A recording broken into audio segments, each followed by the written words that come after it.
Добре дојдовте во За или против, јас сум Љупчо Цветановски. За амнестиите, само амнестиите на владините криминалци, можните сценарија и скаламуции на ова власт за престојните избори кои што живот значат можеби за Македонија и македонците. Во За или против ќе зборувам со амбасадорот Ивица Боцевски. Добре дојде. Добро најдов, Љупчо. Ивица, пред малку владата го испрати законот за амнестија во собранието, информираа за овој од кабинетот на председателот на парламентот. Законот е предложен очекувано, некој мислеше и со европско знаменце, но сепак ќе се носи по скратена постапка и веќе е достапен до пратениците. Не се откажа и покрај се и покрај сите примедби влога оди со овој закон. Па види, очекувано беше затоа што станува збор за еден пакет каде што е дел измената на кривичниот законник и сега овој закон за амнестија. Ја не го спорам дебатата која што ја водат некои истакнати правници како Гордан Караджиев, како вашиот колега Бранко Геровски околу тоа дека треба тие општи норми член 353 да се променат и така натаму, но очигледно не е тоа намерата. Намерата е нешто друго. Намерата е дел од овој чудовишно сценарио на власта да се расцепи повторно пратеничката група на опозицијата. Одеа доскоро со балкански методи на убедување, на демократија или демократијата од Балканот и така натаму. Сега се обидуваат со европски методи, со уцени, притисоци и така натаму. Ова е дел од тој европски пакет, ако можам така да го наречам. Сега се постава прашањето колку тоа може да биде успешно. По мене не може да биде успешно, затоа што гледаме дека има една кохерентност кај пратеничката група на ВМРО ДПМН, исто така и на останатите пратеници кои што се изјаснија дека нема да гласаат. Јасно е и дека од СДСМ има пратеници кои што нема да гласаат за бугарскиот предлог. Меѓутоа, како велат, надежта последна умира, власта се уште се труди грчевито да влезе во овие уставни промени, да ги направи. Не знам зошто, затоа што веќе се гледа дека и тие се свесни за последиците од тоа што го направиле. Од другата страна, ако можем така да кажем, од Бугарија не доаѓаат охрабрувачки пораки. Так. Не доаѓаат пораки за мир, не доаѓаат пораки за стабилност, не доаѓаат пораки дека тие се откажале од декларацијата во собранието од октомври 2019 година и од рамковната позиција исто така од октомври 2019 година. Напротив, тие засилуваат риториката. Еве видете, во бугарскиот вестник Труд пред неколку недели, седмици, има интервју со некој лик од Македонија за кој што прв пат слушам во животот, кој што води некој портал. Не знам како се вика порталот, не е ни битно. Еден на тој трибуна да не така нешто, не е ни битно, меѓутоа во поднасловот на интервјуто се вика дека промената на уставот е последна шајка во ковчегот на македонизмот и продолжува. Вели, го прашуваат него, добро, како вие работите? Нормално, типично новинарско прашање, од кај се финансирате и така натаму. И тој вели, ние се финансираме последниве неколку години на проекти од Министерството за надворешни работи на Бугарија и посебна благодарност упатува кон тукашниот бугарски амбасадор и кон уште некој службеник во амбасадата околу помошта што ми ја дава. И сега видете се. Нивната држава го финансира ова. Јас мислам дека една од начинот на кој што можеме да утврдиме која е нечија политика е начинот следи ги парите. Еве ги следиме парите. Значи, ако бугарската држава дава пари за вестник што се спори Македонија, се спори македонскиот идентитет, се вели дека, не знам, уставните промени се последен ковчег во последна шајка на ковчегот. Тоа е политиката. Така. И исто така слушнав вчера некоја емисија таму вела дека наводно од сите своји барања демек се согласила Бугарија само на 3, не е точно. Бугарија направи, мора да се честите, бугарска дипломатија направи голема победа, голем триумф, затоа што успеа своите позиции да ги вгради во европските позиции. Така, благодарение на нашата власт. Да, благодарение на тоа што од другата страна имате вазали и очајници. Так. Вазали кои што не знаат да водат надворешна политика и кои што знаат само да слушаат, и тоа ќе го илустрираме понатаму, а очајници затоа што немаат ништо сработено и немаат конкретно што да понудат. Освен голи фрази и флоскули и нешто да испотпишат таму и да направат огромна штета, како што направи со Преспанскиот договор, сега со ова. Сега, во делот на Вазели зборуваат информациите кои што доаѓаат до нас, дека кога се зборува за темите врзани со надворешната политика и така натаму, дека актуелното раководство на СДСМ вели и премиерот и сите останати, тоа не е наша работа, тоа ќе остави странците. И сега, ова за мене е фрапантно. Кој раководи со оваа држава? Раководат луѓе кои што едноставно кренале раце, кои што не сакаат да водат надворешна политика. Тоа ќе го видите, говорите на Пендаровски, на Османи во Генералното собрание на Обединените нации. Зборуваа за климатски промени. Ја бранеа Украина, што е во ред.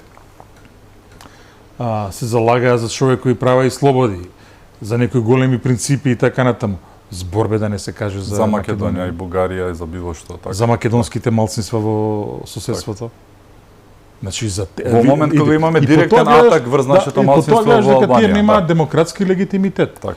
На пример, еве ајде да ги отпечатиме говорите на сите што настапија во Генералното собрание на Обединените нации, Советот за безбедност. Што беа централните работи на нивните говори? Нивните внатрешни прашања.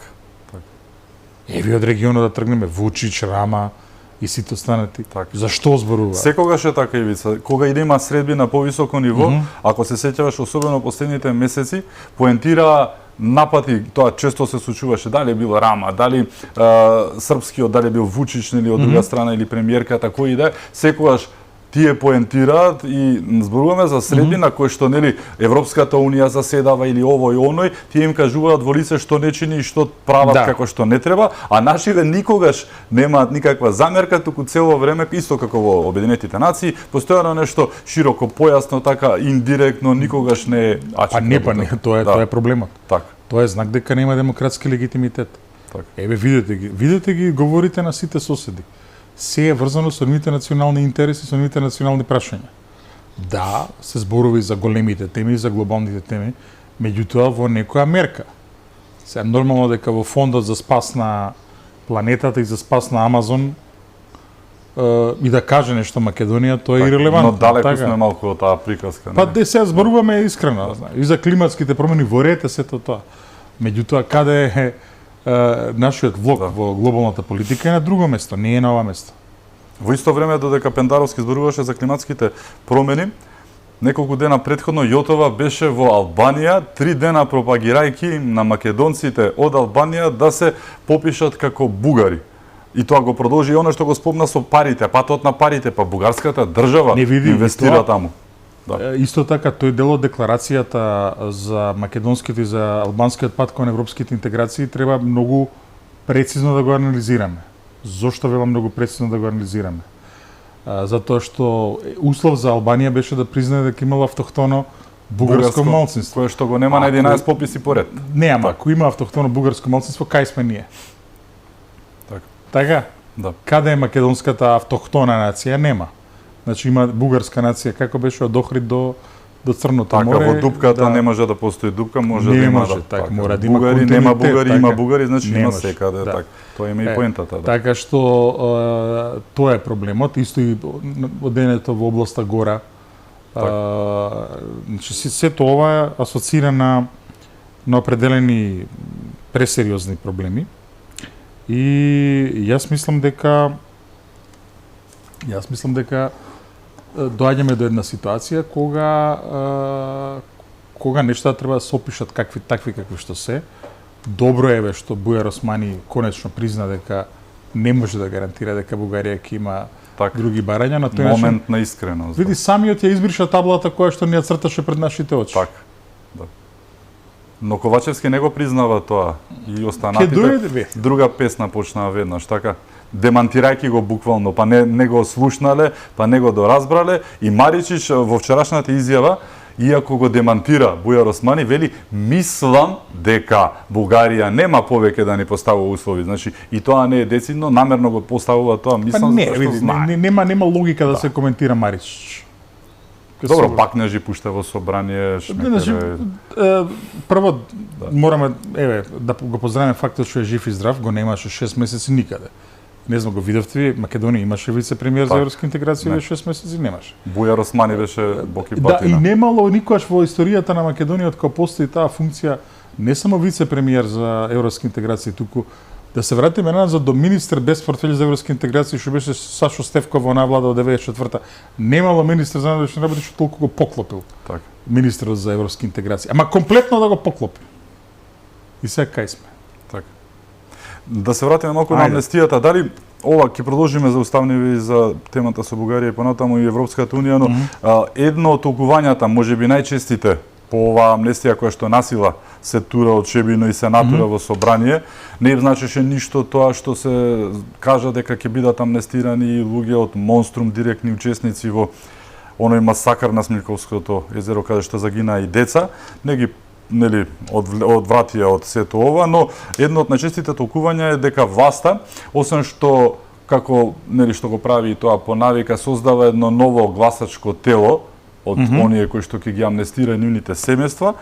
Едно од толкувањата е една позната работа, исто така поврзана со оваа власт, позната по некои неубави злодејанија, е дека се работи за ново компонирана банда за полнење кутии. Колку ова е во согласно со реалност. Ја слушнав таа теза и морам да признам дека Имајќи предвид со кого си имаме работа. Не, Така. ја слушнав таа теза и сега би сакал таа теза малце да ја доразработиме.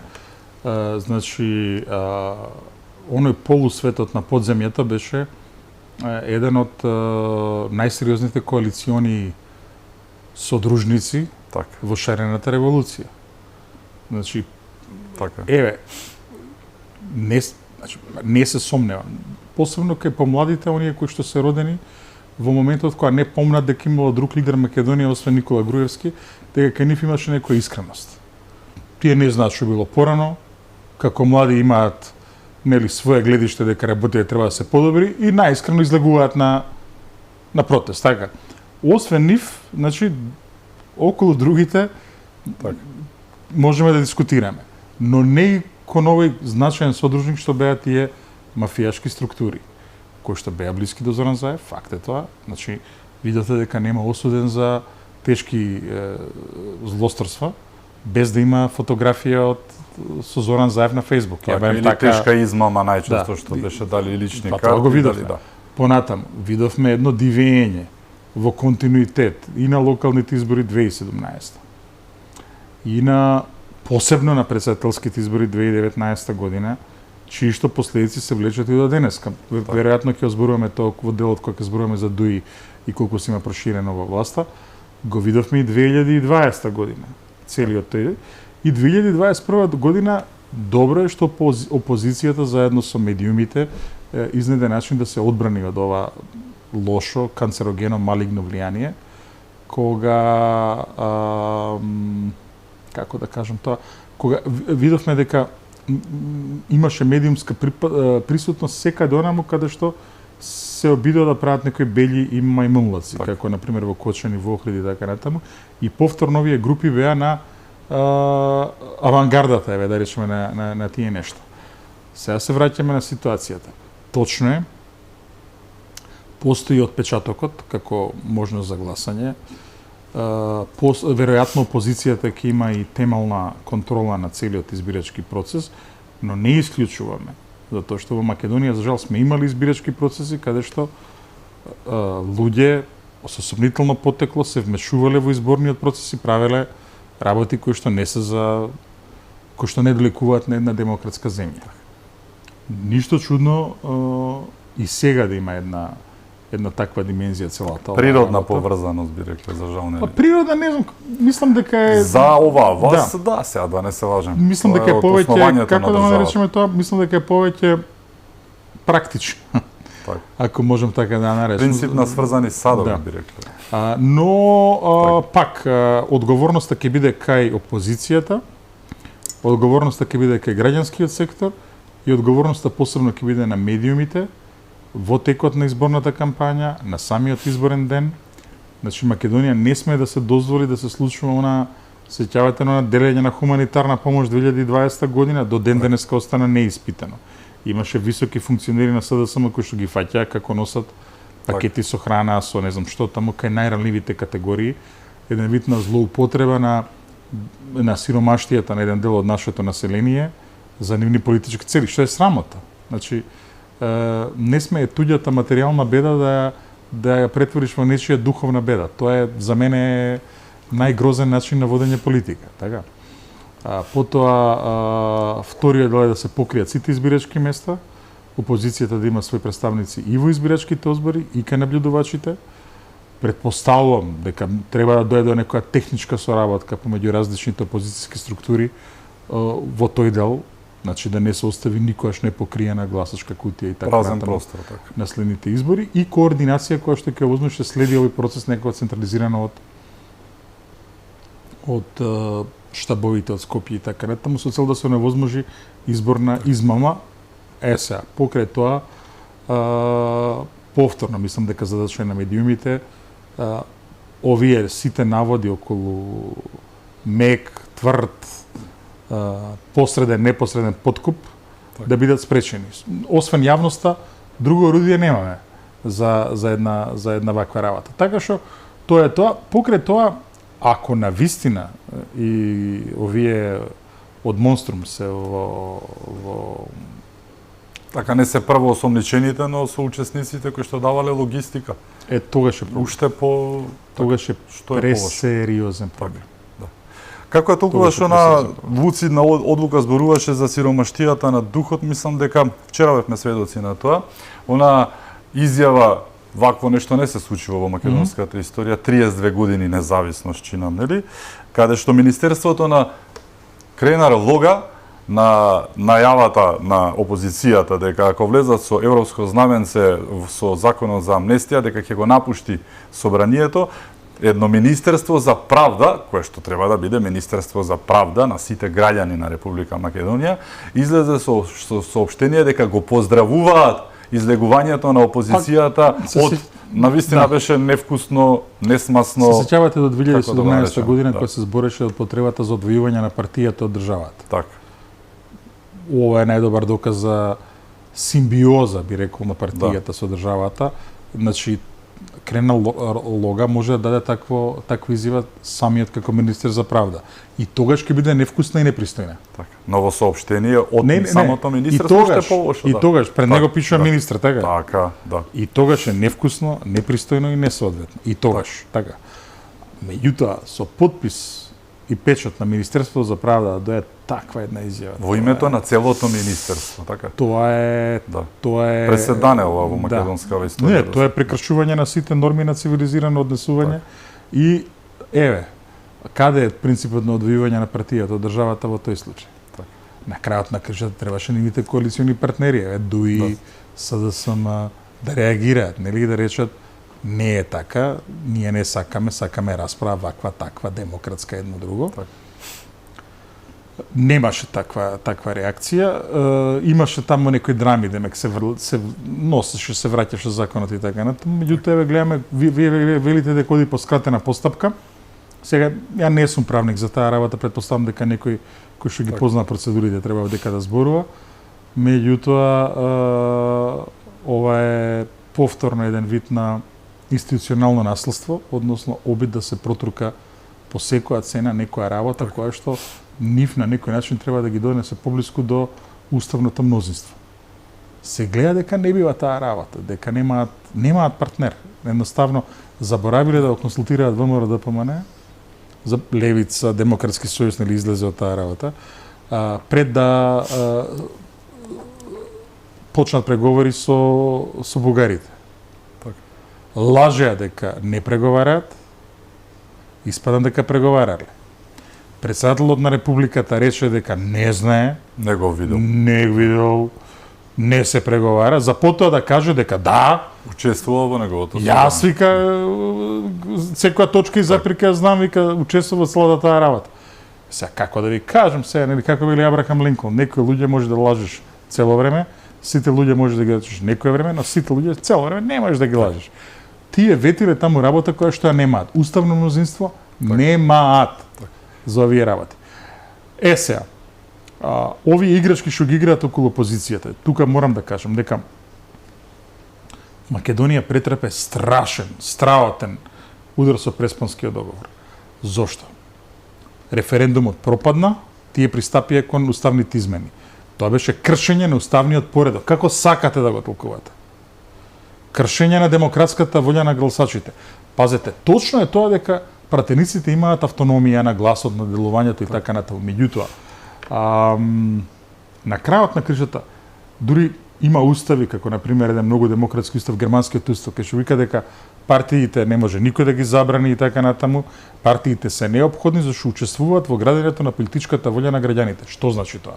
Значи дека јас, вие кога излегувате да гласате и кога заокружувате некоја политичка партија, СДСМ, ВМРО, ДПМНЕ, ДУИ и така натаму, дека според тоа што тие го презентирале како програма, како јавни изјави, знаете што добивате, не добивате вие мачка во вреќа. Така. Значи за клучните принципи вие знаете за што сте гласале. Никој не го имаше Преспанскиот во својата програма Да. на изборите А и претходно. нели како рече Заев, Да. Вела дошол Заев да го менува името, абе мајка. И нели колку Во пати рече, жицата кога нема промена на уставно име, помнеше, се до тоа го каже, така. така во рамки на предизборието точно. е тоа, да. И покрај тоа се прегази демократската волја и се направи нешто уште пожестоко. Значи, едно е партиски раскол. Така. Партиски раскол се јавува кога има идеолошка потка, идеолошка црта. Да, има и дел на сует и тензи, меѓутоа за да има раскол мора да има идеолошка црта. Се другото се ситни интриги. Овакво. Ама тоа е друго. Овдека немаше раскол. Овдека на еден бандитски начин, на еден разбойнички начин, на еден недемократски начин. 8 пратеници беа отцепени од групата на ВМРО ДПМН. Так. На тие луѓе со Уцени, европски закани, методи деца, им се мајки, да, татковци, све се правело таму да. едно друго за тие да се принудат да Знаем. гласат како што гласа. Што не ги оправдува, но се прави. Видете, тоа Македонија ја доведе прашање, ќе видиме, можеби ја довело и зади вид. Значи, вакви работи во историјата, ако гледаме Так. скорешната историја, значи не зборуваме антика и средновековие, не интересира. Скорешна модерна историја. На вакви работи се случувало урушување на државите. Држава да стане држава, пропадната држава. Така. Затоа што сигналот што го праќа пред своите граѓани е дека не може да ги заштити своите национални интереси. Така. 3 дена помина Ивица од 5 Не, само годишнината дозволи. од Да, да, референдумот каде што на граѓаните рекоа не. убаво И Заев се уште лаже дека рекле да. не тоа само беше тоа, ја гледам една безобразие. директна црта од ова зголемување на иселувањето со тоа што се случи на 30 Така, септември. состојбата на умот, да. Па не види, Да. Македонија прати сигнал дека не може да се ги заштити своите највитални национални интереси.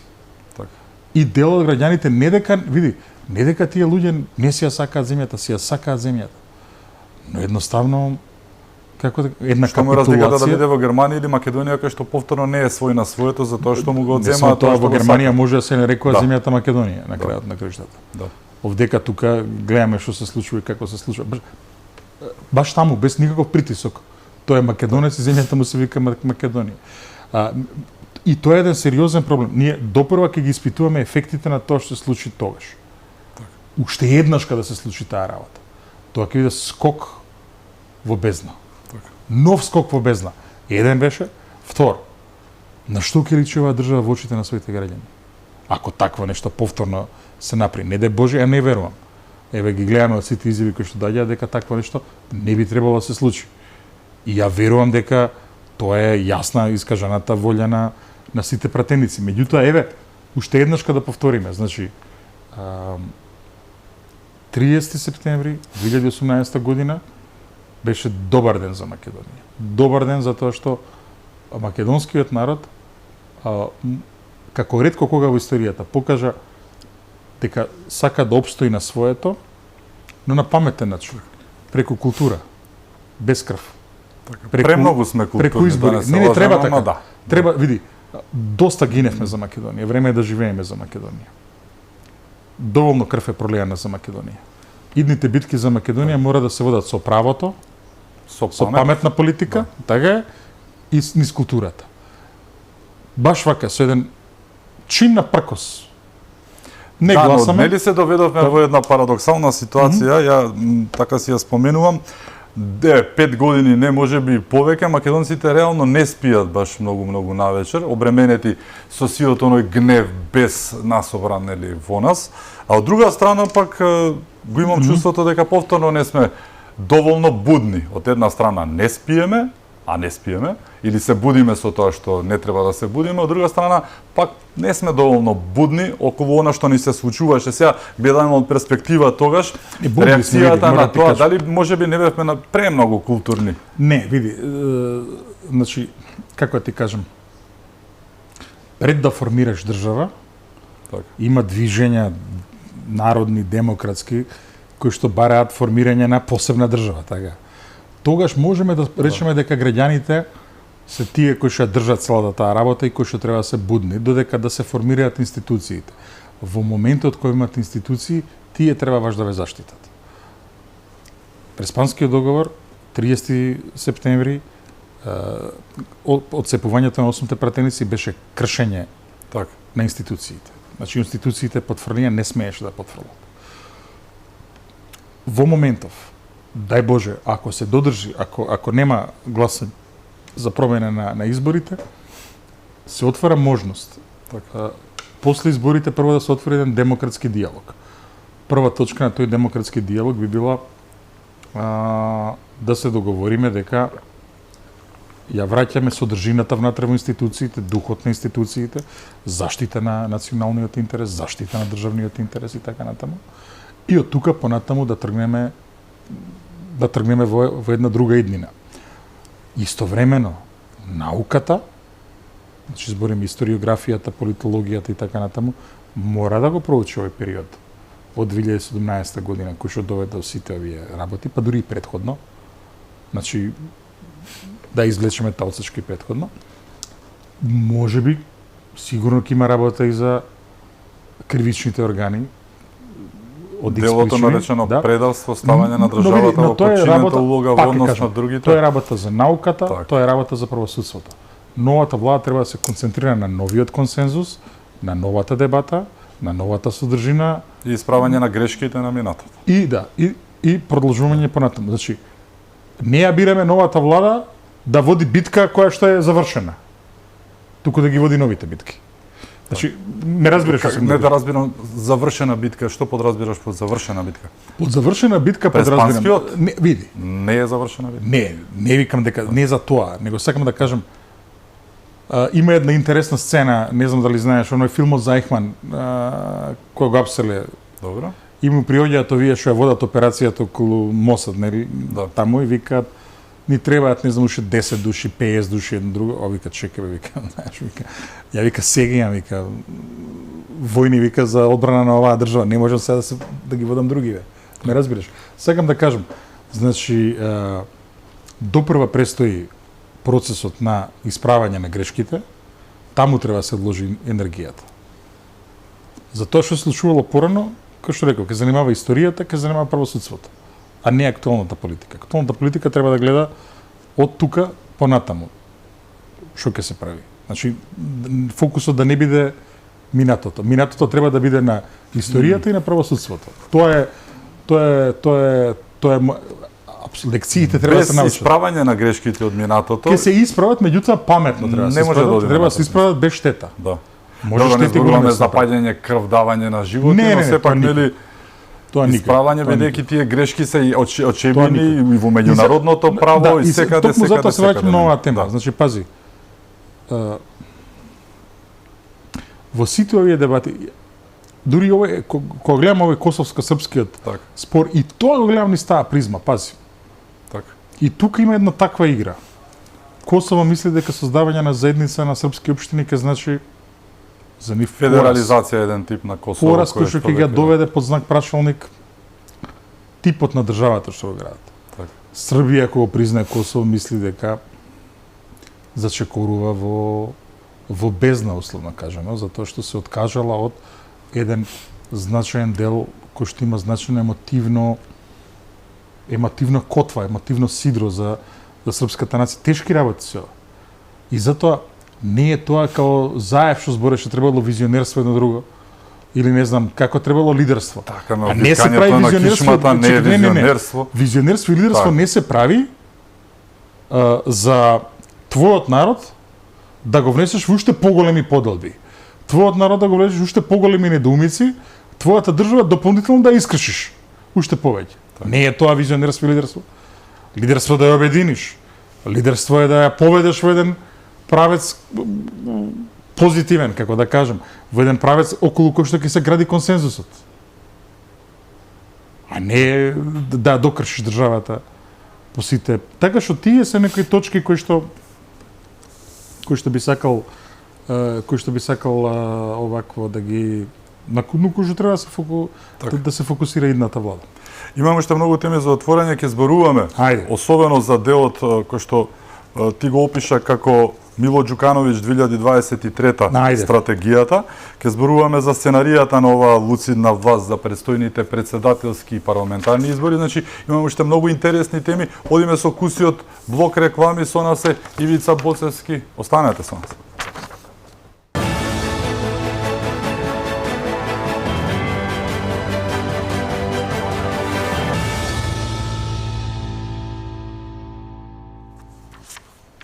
Се враќаме во за или против. Мој гостин е амбасадорот Ивица Боцевски.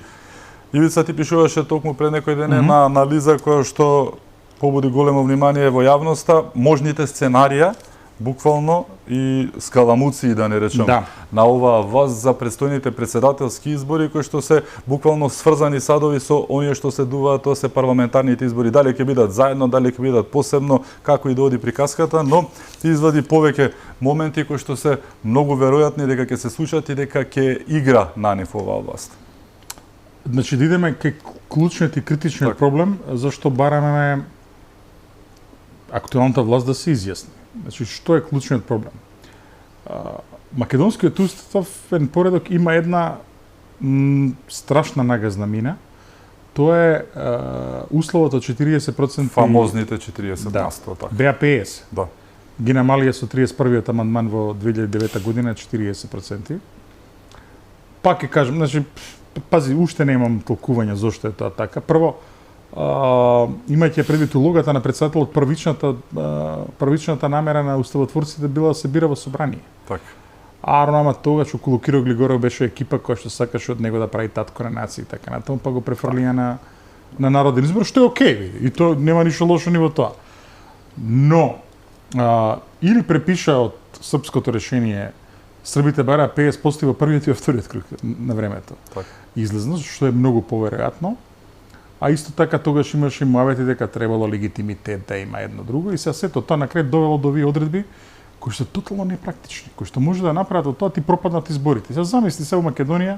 Така за една англиска кралица просто, значи ингеренциите на председателот не се баш. Председателот дури и ништо да не работи, ако е избран човек со неспорен политички авторитет и неспорна морална величина, доволно е. Така, ама доколку е што во последно време... Да, значи доволно е.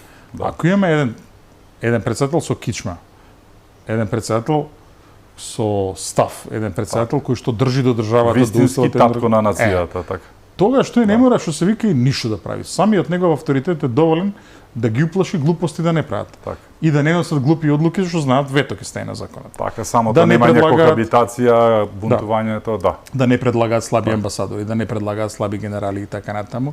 На крајот на криштата председателот има една работа, мој да се обрати кога сака во собранието за која сака тема. И уште една работа што забораваме.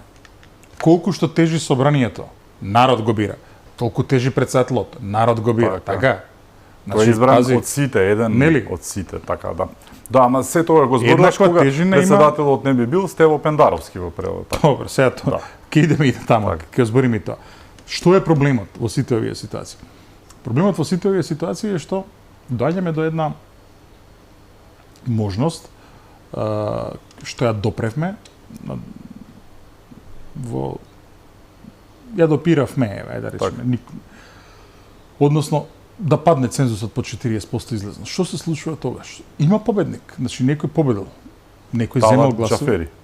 Не. Доколку нема. Некој победил, меѓутоа не може да стане председател. Така.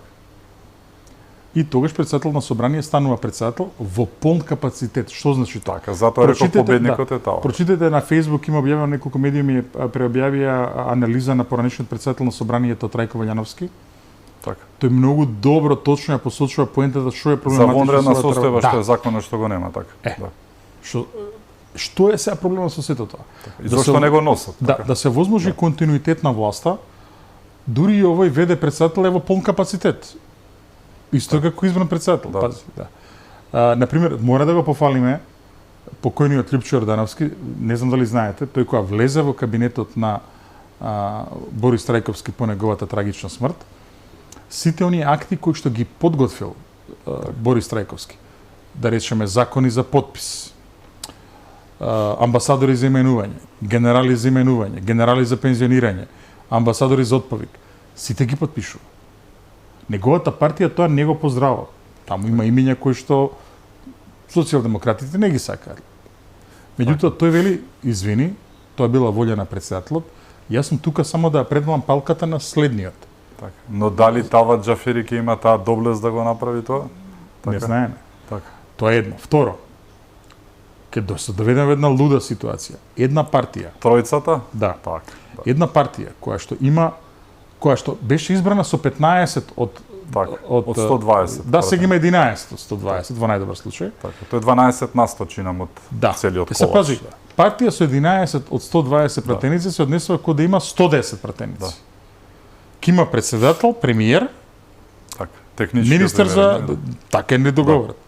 Министер за надворешни работи, Министер за финансии. министер за финансии и куп други. Така. Значи, еве, тоа го пишувам нели во текст, барете, нема вакво, значи нема Во не историјата постои- на нема, човештвото, да наречеме, ама така. Можно е да има, ама тогаш тоа не е демократија, што е Да. тоа? Ти Сега според бројот се А, помалку од партијата 10 на тоа, 100 со 11 Да. пратеника, така? И да, и ја не го влечам тоа. Не е битно што тие ќе бидат албанци. Така. Демократски. Зборуваме за Дуи, Дуи За е Дуи проблем. зборуваме. Не е проблемот Тоа е албанците, проблем. да. И сега пазете, меѓу другото Дуи прави штета. Сериозна штета, сериозна властева. Пази. Да. Еве да дури и во сценариото, во некој лудо сценарио, после изборите тие пак да се на власт. Знаете со колку луѓе ќе мора да седне Али Ахмети да им се заблагодари за соработката?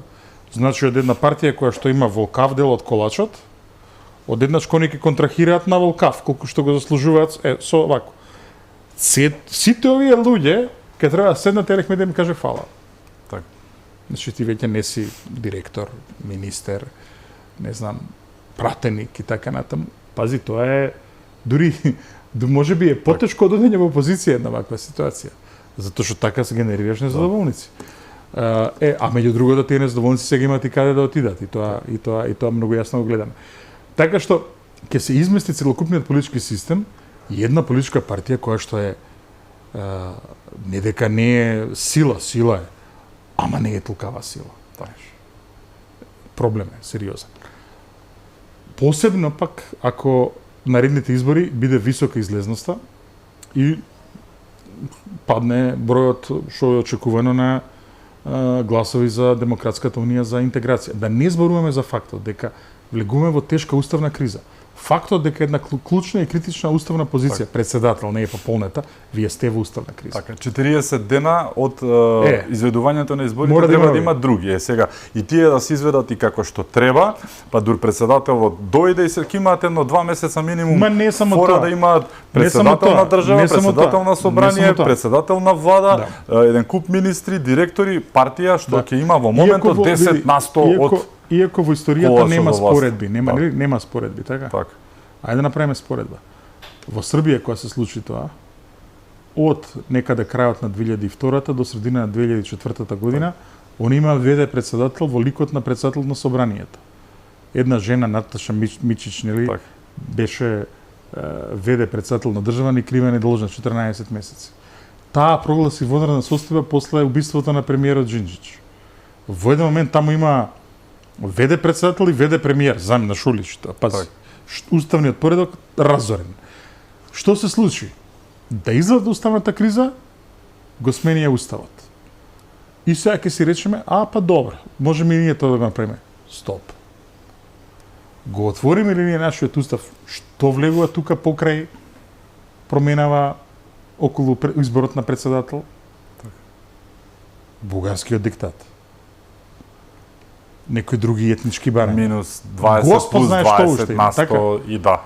И сега замисли сето тоа на куп Така. да дојде во собранието. Едни со други ќе се уценуваат. Дали сето собранието тоа ќе има мандат да одлучува за таква работа? Така. После, што ќе правиме се? Например, еве, и да рече собранието, немаме мандат, одиме на избори. Да видиме после изборите дали ќе седнеме во таква работа. Так. После изборите ново собрание, нов председател на собрание, нели нов. Тие спомна Мило Џукановиќ стратегијата и зошто не е баш полезна стратегијата на власт е стратегијата на Мило Џукановиќ од годинава. Што беше неговата стратегија? Тој малце предолго на власт и се подзанесе.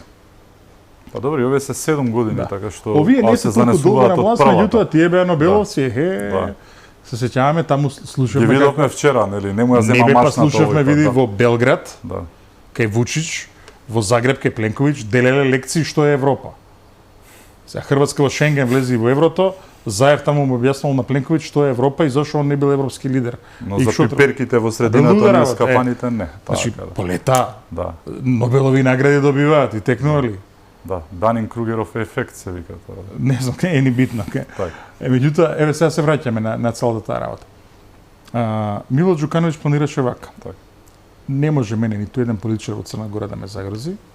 Излегувам на председателски избори, ги добивам и давам ветар во грб на мојата партија, која што потоа ги добива парламентарните избори и оваа лоша ситуација, нешто, не победиле таа, ја решаваме. Тоа беше неговата стратегија. Што се случи? Так.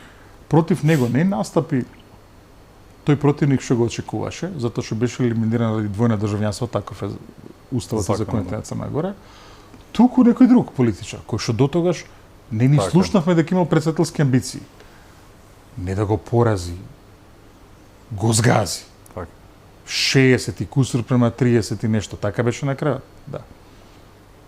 Сега.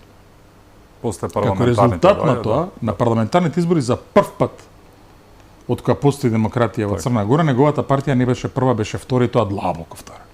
Так.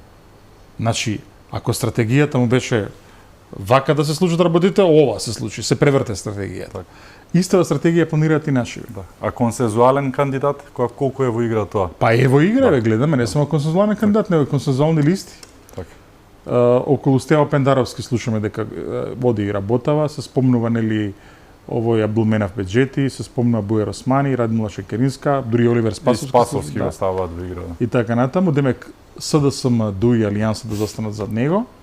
Тие веруваат дека во тој случај опозицијата кој иде во неколку колони, да речеме, да има свој кандидат.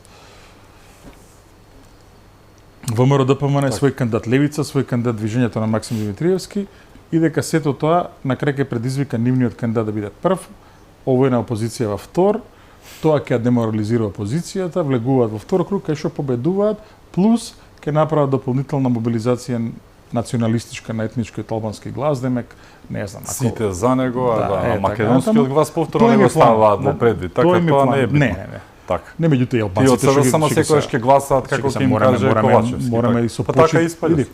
Мораме да направиме, мораме да бидеме полни почит кон нашите сограѓани албанци. Тука не станува збор за тоа, станува збор за СДСМ. Кога имало легитимни председателски избори, имало и незаинтересираност, двајцава кандидати не ми се интересни, исто и кај македонците, зашто најчесто ни СДСМ и ВМРО ДПМН не завршуваат во вториот круг. Дел од гласачкото тело вика, ова за мене не е избор, не излегува. Исто било и кај албанците. Дуи за Стева Пендаровски, поише од 20% не можело да мобилизира го. Прашање и дали толку. Значи, секоја доработка на председателските избори е проблематична. Да не зборуваме за 94-та, 99-та, имало интересни изборни циклуси во Македонија. Така што, тоа е таа стратегија, ако можеме така да кажеме, и сега идат на тоа, и ако се избере наш председател, наш збориме, нели, на власта, тогаш опозиција е деморализирана, ние удираме форца, се обединуваме, дали СДСМ ДУИ, дали СДСМ ДУИ Алијанса, имаме најголем број на пратеници, ни го дава Пендаровски мандатот и така натаму. Што ако се случи обратното, како што се случи во Црна Гора? Што ако се случи после првиот, значи пази опозицијата не е во вакуум. Така, на страна што ги гази според анкети. Ако вамо има еден кандидат и вамо ќе има еден кандидат. Така. Едноставно е така? Така. Тоа е едно. Второ, што ако победи кандидатот на опозицијата? Така. Ветерот во едра? Да. Го нема. Кај ќе иде? Затоа на геве бидејќи имаме уште кратко време. Трето сценарио. Да. Пропаднат изборите. Така. Тој што ги земал најголем број на гласи од опозицијата ќе биде ако пропаднат изборите сигурно. Значи е морална планина, сега замисли сега. толку луѓе гласале за него или за нејзе, не станал председател. Тоа е едно. Но второто е се повторуваат изборите, тогаш за да не пропаднат изборите, ќе коинцидираат со парламентарните. Така. Знаеш што ќе биде на тие парламентарни избори? Настапува партија која што свесно направила уставна криза. Променила име, влегла во бугарски диктат. Така. Крадење, онкологија. Не е една афера премногу. Ќе се вратиме и на рекет, ќе се вратиме на Рашковски, ќе се вратиме на сите. 1 евро за вицето и така натаму. Магарињата на Димова и што веќе не Донче што беше. Премногу се, не можеме да ги пометиме. Двојникот на Спасовски, можеме до утре Сабајле вака не. Сега. Да. Еве бесплатни совети ако делиме јас и ти, затоа што слушаме дека скапа плаќале некои таму израелски консултанти. Да. За некои 4 магови се збори, појма немам кои се тие магови таму што правеле политички маркетинг, не е битно. Маркетингот, да. Не знам кои се, не е битно. Ако сакаме бесплатен совет да им дадеме, а вреден, би било утре Ковачевски уште вечерва праќа иницијатива до Талат Джафери, распуштање на собрание уште вечерва за 45 дена избори, спаси што може да се спаси, повлечи се после тоа, направи нели да се консолидира партијата, да не е па одете на за нешто претседателски и да не избори. треба да истера уставни измени. Тоа би било разборам се, логично, што би бил совет, истиот совет гарант им го даваат и овие што ги плаќаме, ние ги плаќаме кои ги плаќаме. Да. Меѓутоа, Како и она на Facebook, да. Зашто секој нареден ден Е минус за нив и помалку се дренираат гласови. помалце и помалце гласови. И тоа е не ја гледам логиката политичка за да морам да бидам искрен. За крајеве, бидејќи времето ни одмина, очекувања сепак како ќе се одвиваат. Има неколку месеци, издржавме толку време, народов издржа, врие гнев на собрано така многу пизма има на секаде. Така што очекуваш да се случи? Дали ќе има, еве за крај, заедно председателски, да го објаснуваше тоа, но председателски со парламентарните, што е поумно, сите знаеме, но нели, еве сепак, се гледали тоа светло на крајот на македонскиот тунел, малку со фрази? Абе, сега види, значи јас не сум, веднаш ќе ти кажам, се забележува еден ентузијазам, посебно као опозицијски настроената јавност. Јас, мене тоа не ми се допаѓа, ќе кажам и зошто не ми се допаѓа. Значи, кога се игра фудбал, дури да водите 12-0 во 85-та минута. Се засилувате и да. Не. Така. Ако решите, ај ние победивме да легнете на трева. Така да, македонскиот комплекс фудбал гледаме, знаеме што се случува, да. Така. Како играат нашите некојаш за жал. Сега, тоа е едно. Второ, да не се залажуваме против, од другата страна имаме противник кој што е пресериозен. Така, има многу пари, многу моќ, многу механизми кои што може да ги користи. Има инерција, знаеш, инерцијален глас и така натаму. Се игра германски, се игра до свирежот на судијата, дека значи не до 90-та минута, додека не свири судијата, дека е крај. Така, 2016 така што види дали се надзира. Да. Значи, пази се, како беше она имаше исто една сцена до оној филмот за семејството Борџија, кога вели синот нели Чезаре Борџија му вели на таткото, папата Александре Борџија, тато се е во Божји раце, овој вика сине, на Бог треба да му се помогне, нели? Така што ако значи се игра до самиот крај. Посебно кога си има еве противник кој што нема да се либи да ги искористи сите средства кои што му стојат на располагање. Так. И институционални, и балкански, и вонинституционални, и европски. Политички давеник, најдобро кажано. Да. Така што не сум од оние кои што сметаат дека треба да има опуштање. Опуштање има кога ќе треба да има опуштање. Во моментов нема простор за лагодност и нема простор за грешки до самите избори. Ти благодарам што беше мој гост. Победете. Ми беше чест. Ви благодарам и вам што бевте со нас, да сте ни живи и здрави и секако чувајте се многу.